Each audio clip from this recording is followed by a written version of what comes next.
Oh, and now I'm very pleased indeed to welcome our old friend, Mr. John Strand from Strand Consult.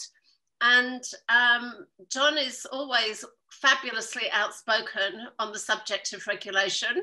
So I'm just going to be quiet and hand the floor to you. Thank you, John. Thank you very much. I have for 25 years been living on providing mobile operators across the world with strategic information of how the industry is looking and how it's evolving. And basically, historically, we started doing the technical side from 2G to 3G to 4G and to 5G, technological business model distribution. And for the last 8-9 years, we basically had very much focus on what is the impact of regulation. So when regulators do certain things, what will actually happen, what will occur? Do the regulation have the impact as the regulators claim it will have?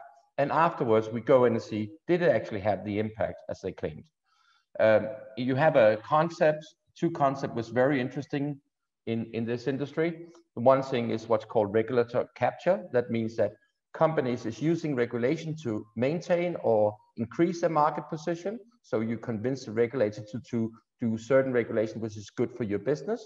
And the other thing was very interesting is what's called regulator impact assessments. That's basically what regulators should do, that what they say, if we do this regulation, we expect these things to happen, and then you should follow up and find out about afterwards, would it then happen? Did those things really happen? Next slide, please. When we look at EU, you could say EU's telecom regulation have been very much focusing on what's good for the consumers. I'm a very pro-European. I'm very sad that the British have left Europe. I think we can achieve a lot. And I think if you don't like the smell in a club, instead of leaving the club, you sometimes can change it and do certain things. I'm not abandoning my country just because I don't like the politics, which the politicians is always following. So I think it's sad. But that was a British decision. And let's see what's happening moving forward. But EU have basically, in many ways, tried to make regulation. Please let us stay here. Made regulation which looks good for the consumers. So it's been a way that we do these things for the consumers. Roaming is one example. But let's look into the history books. If you go back to year 2000, 6 of the key phone manufacturers in this world was Europeans. In 2021, we don't have any phone manufacturers left in Europe. We were first with 3G. We are among the last when it comes to 5G. And in the year 2000, 30% of the private investment in telecommunication infrastructure was in Europe. Today is less than 15%. We were the world leaders in R&D and many other things, and nowadays it moved to the US and to Asia. And basically, Europe had some expectations that we should be like the leader, and at that time there was basically no regulation. Today, we only have one big technology company in the internet industry, we could say Spotify, and then some small players. We'll come back to that. And we have actually done a lot of regulation like e-privacy, universal services, roam like home, net neutrality, GDPR, the electronic communication codes. We have BEREC to overlook all these things. And we are talking about significant market power, competition regarding mergers, regulation regarding mergers, and so on. And we talk about this single digital market. And basically it's a little bit like the regulators want to make more regulation, and I'm sometimes missing the reports actually saying, did we actually achieve what we hoped to achieve? Next slide. What's interesting is that the technology where we went from in the past having fixed line, good old copper, and mobile have changed dramatically. We see new technologies. We see coax being able to be used as for broadband. So cable TV nets suddenly turned into be able to deliver high-speed broadband, and we see that particularly in countries like Denmark, like Norway, like the Netherlands, Belgium, to a certain extent in England, parts of Germany too, where we see actually cable TV networks actually have got a very interesting role when it comes to high-speed broadband. We see huge investments in fiber, but we see also mobile coming in and transforming from being a voice channel to become a data channel. And basically, if we look at the whole roadmap for 3GPP and look at what's happening in wireless space, there's no doubt about that 5G and 5G FWA in the future will be a serious alternative to fiber and will actually create competition in the broadband market. Next slide. If we look at the broadband investments across the world, and we can look at different regions, now this is numbers which goes from 2014, 16, and 2018. Basically, if we look at it, the European investments are, if we measure it, in the low end. That would say that the average American operator have invested over the last 14 years, or 16 years, sorry, twice as much per household or capita as we have seen the average in Europe.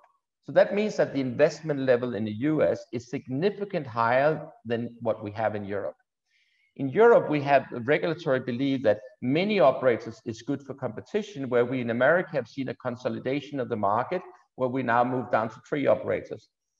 There is, of course, some small mobile operators in the States, but you have majorly 3 operators, which are serving the 340 million Americans.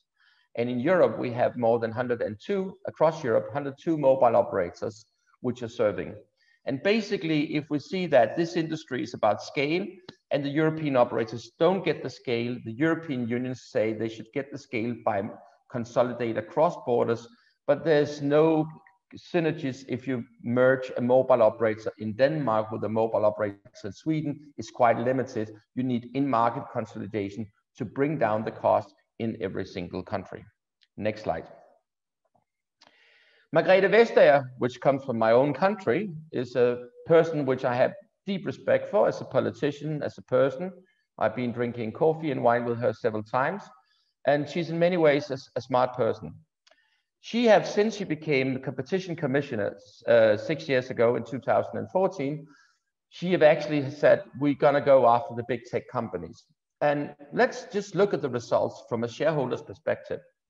So if you had taken 6 years ago, when she became the competition commissioner in the European Union, and put your pension savings into the telecom index or telecom shares, you will today, until October month last year, had a negative return of your investment of 6.8%. So if you put in 1,000 euros, you will have basically 993 euros left after 6 years.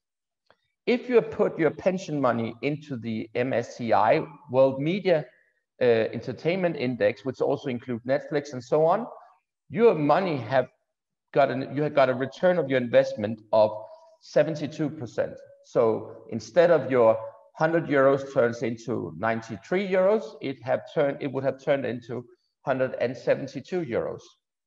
If you have invested your money in the FANG shares, that's the Facebook, the Apple, the Google, the Netflix shares, where the New York Stock Exchange have an index for that, you have got a return of investment of 474%. That basically means that your 100 euros would have increased to 474 euros.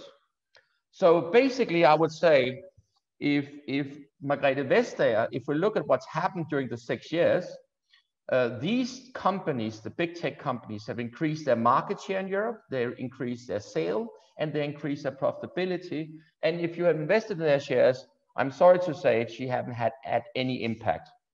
Some people claim it takes time to go against these people. It takes time to change things, maybe. Now it's taken 6 years, but I'm sorry to say, I know where I would prefer to put my pension money, and I would very much like to know where the politicians which are regulating this industry is putting their pension money. It could be quite interesting to see about their pension funds have gone into telecommunication shares or they've gone into big tech shares. I think we will get some very interesting numbers if we was looking into that and there was some transparency there. Next slide, please. So basically what's also happened during Vestager, she said a lot of things. She lost the Intel case, which was a €1 billion case. She lost the case regarding Apple and taxes in Ireland. And the funny part is that there is this mantra that companies have to pay tax where they make their profit. And to be honest, you know, we from Denmark are a very nice country. We have the highest taxes in the world. We have a very nice welfare system. We are 5.7 million people. And we have a lot of politicians which basically goes around and say that Facebook and Google and so on should pay taxes in Denmark. And funny enough, they say that until they get into the power and then they find out how it is. In Denmark, we have a very low corporate tax. So just to put it into a perspective, if Google and Facebook and Apple paid 100% in tax of their turnover in Denmark, it would maybe be giving an amount which is equal to some few billion Danish kroners. But what's interesting is to see that we have a company like Novo Nordisk, which make a net profit of 52 billion Danish kroners. That's about 8 billion euros, something like that. 8 billion euros in net profit across the world. And they do that by selling insulin to diabetes people. All their profit across the world, including the 26 billion they make in the US, is taken to Denmark, and they pay corporate tax in Denmark of them. The same with Lego. All the money they make across the world is taken to Denmark. They make about 10 billion Danish kroners, that's about 1.3 billion euros. It's taken to Denmark, and they pay corporate tax in Denmark because we have a 22% corporate tax in Denmark. So it's quite easy to say that if we should go for the model which some people are talking about in Denmark, that companies have to pay tax on where they make their profit, we actually have to find close to 2 billion euros on the government budget. And that's a lot of money in a country with 5.7 million people. So basically what we're talking about, there is an issue here regarding how we do handle corporate taxation. And actually I would believe that Denmark, when it comes to the end of the day, we prefer to the Danish companies take their profit from across the world, bring it home to Denmark and pay tax here. So Denmark is not so different from a lot of other countries. We saw that she blocked for the 302 merger in the UK. She lost that case too. And we also see a lot of attacks on Google, and we don't know what the outcome in the end of the day will be. But I just want to say Google have never been stronger in Europe than they are today. Next slide. What's interesting to say is that in GDPR, when that was implemented in Europe, we said, oh, this should be fantastic, and this should actually give the possibility of giving companies big fines and all that. GDPR have actually resulted in a lot of costs, particularly for small and medium-sized companies, which actually have to implement all the GDPR rules. And it's interesting to say that in Europe, they're going around and saying, oh, the Americans should implement the GDPR rules. But if you look at the GDPR fine tracker statistics, we could see there have been like 410 cases until now. There have been about 50 million euros in fines, and we have an average fine size, if you can see that on the right side. But in the US, where they don't have the same privacy rules, the Federal Trade Commission actually been able to give Facebook a fine of $5 billion. So basically the fact is that they have actually, despite that they don't have the GDPR rules in the US, they actually have tools where they can punish companies which basically violating the consumer's privacy significantly harder than we can do in Europe. Next slide. If we look at the whole digital ecosystem and we look across in all these companies, there's actually quite few European companies if we look at it. This is a picture of the digital ecosystems, and we could talk about distribution, we could talk about technology, we could talk about marketing, and we could talk about content. And if we look at this whole ecosystem and try to identify the European companies, I'm sorry to say it is quite small. Next slide. We could also look at it from a market cap perspective, and basically these numbers have changed, but basically in the end of the day, Europe is basically a dwarf when it comes to companies in the digital ecosystem. We are basically not capable to build and maintain digital companies in Europe. We're very bad at it. We must admit that it's Asia, mainly China, Korea, and to a certain extent Japan, which basically are in that space. And then of course, US, where we have the big players like Apple, Amazon, Facebook, Google, and Microsoft as some of the key companies which have an extremely high market cap. In Europe, I'm sorry to say it, SAP is the biggest player, and must be honest to say that basically, I think it's a disgrace that we are not capable to build these companies in Europe, and we don't have more focus on it. Next slide, please. Next slide, please. Thank you. What's also interesting is to see what's happening in China. And basically, we have the Western company, which we know is Facebook, Amazon, Google, Netflix, Twitter, Uber, Spotify, and Expedia, and so on. And in China, they basically have Chinese copies of them, if you could say it in that way. What's interesting is we made a report which calls "You're Not Welcome in China." So what they're not only doing in China is they're not only building companies, which you could say compatible with the companies which we have in the West, but they also have an internet policy where they basically keep foreign players out of the market. We made a report saying "You're not welcome in China," which you can go and get for free on our website, and basically describing the policy in China is that they want to make digital superstars, and the way they do it is put certain kind of regulations which in favor the local Chinese companies. And that's the reason why we don't see Facebook, Amazon, and those companies in China. And they have certain rules and different ways of keeping them out of the Chinese market, or basically giving them some conditions or some offers which they can never accept. Next slide. What's interesting is to say is that one of the things is very interesting is in the European Union, we have numbers of interesting reports, and we have the digital scorecards. We have different ways of measuring the digital things. And here's some statistics, which really is very bad. You could say in Europe, we have maybe made a lot of regulation which should protect consumers and do certain things. But when it comes to digitalization, we must admit that small and medium-sized companies in Europe are not digital. We have not been successful of digitalizing Europe. Basically said it very simple, that more than 50% of all small, medium enterprises in Europe are basically not digital at all, or very little digital.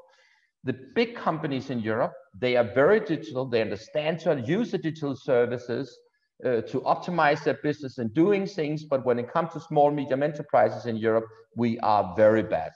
So the big companies in Europe have become bigger, and the small companies have basically been standing very slow. And if I look at the European Union's success to make small companies digital, it's a giant failure. And we need to lift the heavy end in Europe to move to the next level. We need to do these things. And to be honest, I believe that the COVID-19 crisis basically have done more for digitalization of Europe than the European Union have done for the last 20 years. I think actually the crisis we have been hit of, and that people have been forced to use new digital tools, the fact that we are not sitting on a conference in London together with Annie, which I would love to do today. The fact that we're doing this over a Zoom solution is actually an example of how we do these things. And isn't it funny, we're using a Zoom solution, American Chinese solution. We're using Teams. Where are the European solutions in this game? We're not using that. Who's providing with these services? The telecom operators? No, it's not. It's OTT players. Telecom operators have basically only been selling more capacity to their customers during this crisis. They have not been selling any more advanced services to their customers. Next slide, please. It's interesting to see where's innovation.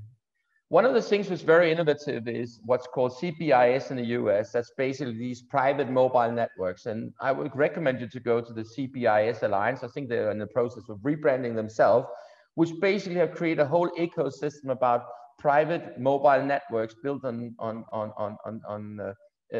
mobile spectrum, and basically small private networks in companies or in factories and so on. And the innovation we see in that space in the US is unbelievable. US is 3 to 4 years ahead of Europe in this space. And also want to say all these intelligent homes, which we see with Alexa and Google Home, US is 2 years ahead of Europe if we look at consumer adoption. And that will also speed up their 5G process, where they are about 2 years ahead of Europe. Next slide. So coming back to our last speakers, we're talking about security. Yes, when we get all these things, we need to look at security. And we should maybe look at more that how do we secure our networks? How do we secure the devices? How do we get a secure environment which clouds do we put our data in, who's running the data, the clouds which we are using, and so on. And I took this little cartoon in here, which basically is showing, you know, what is the Internet of Random Things looks like, and it's quite interesting to see. So I think the whole security issue is where we need to have more focus too. So security is important, but basically, I think the key problem in Europe today is that digitalization is actually very slow in Europe, and we actually see that small medium enterprise is very bad at becoming digital. I hope that the positive side of the COVID-19 is that we have been able to speed up the process, but that's not thanks to the politicians. Next slide. So said it in a very simple way, it's very simple. It's all about business models. And basically, if the regulation have a negative impact on business models and the dynamic of the industry, it will actually have a negative impact on how things evolving. We were among the first with 4G. We're among the last with 5G. We were the first with 3G. We were ahead of the rest of the world with 2G because we had the GSM standards. And despite the fact that people have talked a lot about what we should do and all those things, there's a lot of talking, but very little looking back. What did we do, and have we actually achieved those things? Net neutrality regulations is one very good example. Actually, there's academic proof that net neutrality regulation have a negative impact on innovation and don't have the effect which the net neutrality people is claiming. So next slide. So let us say it very simple. You're welcome to go to our website. There's tons of free content. There's some cool research notes and lots of free reports, which you can request. And I'm ready for questions. Okay, John. Well, one of our audience has asked exactly what I was going to ask, which is, structurally, what does the European Commission need to do? It can't necessarily catch up, but how can it make a difference? We could start to say one thing. The very simple one is to accept consolidation. I have two of my people which both have a PhD in competition law and telecommunication, which right now is sitting working on a report about 4-to-3 merger. And if we look at 4-to-3 merger, is that the way the European Union is looking at competition in the market is that more players you have in the market, as more competition there is, and that's what's driving competition in telecommunication market. That's not what's driving competition in the telecommunication market. What's driving competition in telecommunication market is a technological development. If I don't invest in the newest technology, my competitor do it, and he get a competitive advantage. And the best in the beginning, the best quality of customers, or the high-end quality, high-end customers will migrate from the operator who don't invest in the network to the operator who invests in his network. He will also, new guy, he will also be able to produce more efficient, he will be able to supply with more advanced services and so on. If the operators don't make money and don't have the scale, they cannot afford to do the investments. And we can see the American operators is about 2 years ahead of the Europeans when it comes to 5G. I just thought it was interesting when the European Court overturned the 2016 judgment that prevented O2 and 3 from merging. Yeah. But, to cut through the legal jargon, as far as I could see, what it was saying was you didn't provide any proof that your theory, you didn't provide any evidence. It's more about your theories. So, where is the proof that prices would go up? Where is your proof there'd be less competition and innovation? It's like a belief system rather than evidence. And it's quite interesting because when Vestagers office came with the UK decision, which was turned to the European Court, we actually wrote a research note where, because what happened at that time was there was some documents which by a mistake was leaked. It was not leaked, but there was one of the communication people from Vestagers office which by a mistake sent them to a banker, basically, which shared them with us. And we did a research note which says, listen, there's no evidence for these things. And actually, if you look, and you can find that, you can search on our website. If you look, we did a research note just some few days after, says there's no evidence and all sorts of things. And then you read the court's decision is very equal to our research notes.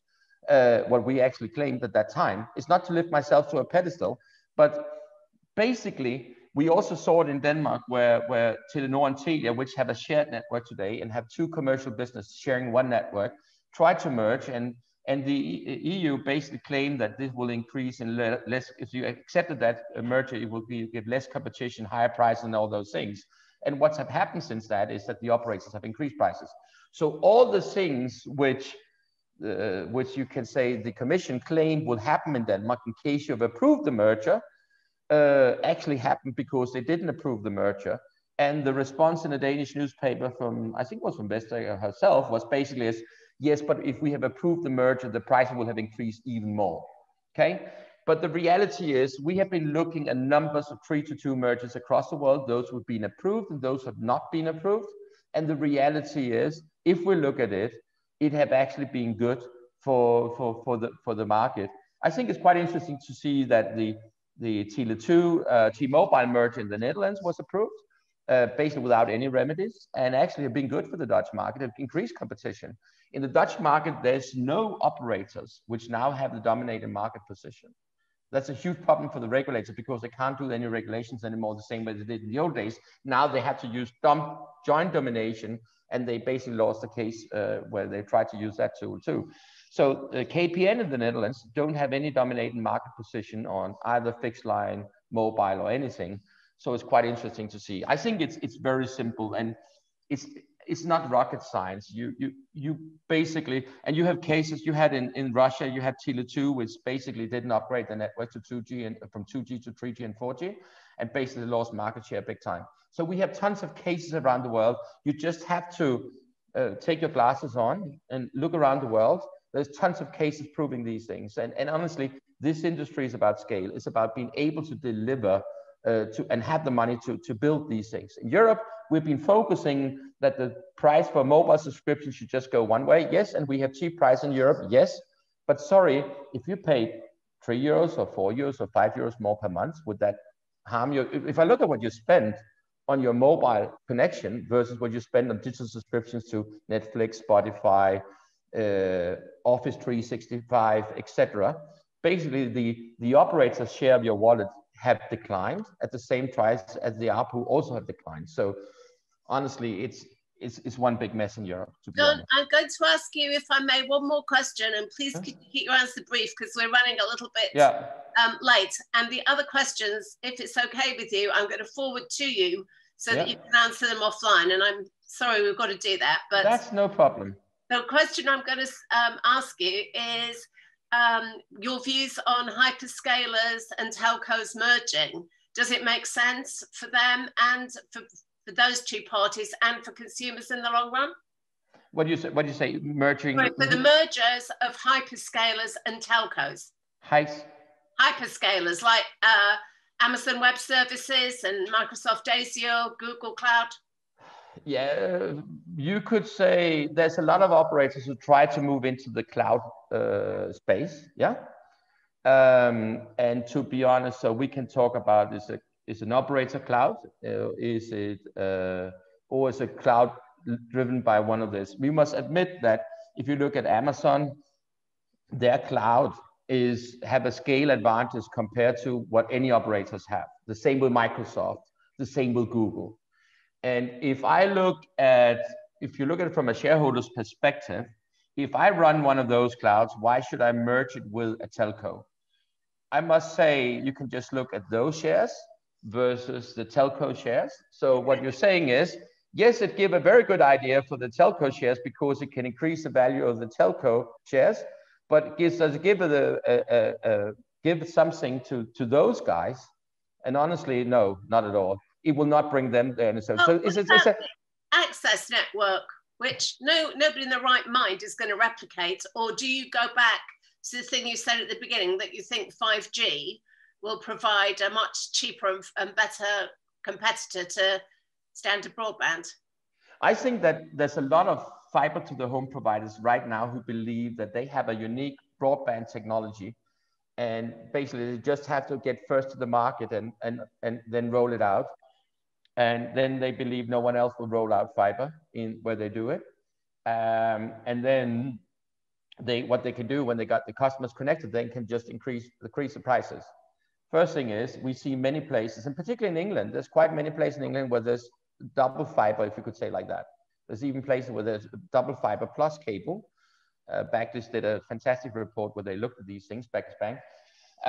That's one thing. So you could say that's one way. So I think that if you believe that you're alone with your fiber, I think you're not true. The second thing is, I believe that if I look at the evolution of wireless and how it's evolved, 5G is definitely, some call it fiber in the air, but it's definitely a competitive solution. That's going to be a competitive play.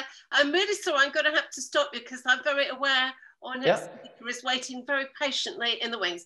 John, that has been, as always, very interesting and thought-provoking, and we will answer the other questions offline. And thank you, everybody who submitted. I just want to one thing. There was one who wrote in the chat that basically the operative will be dumb pipes, that he just wrote D ... And I want to say, yes, there's a big risk that they will just be dumb pipes, but they basically they have a lot of possibilities, and there's nothing wrong in being a dumb pipe. You can make a hell lot of money with that. Just ask the oil industry, okay? Yes, that's a good point. Often overlooked, I think. Yes. Thank you very much indeed, John. Thank you. The pleasure's on my side. Great presentation. Thank you. Thank you.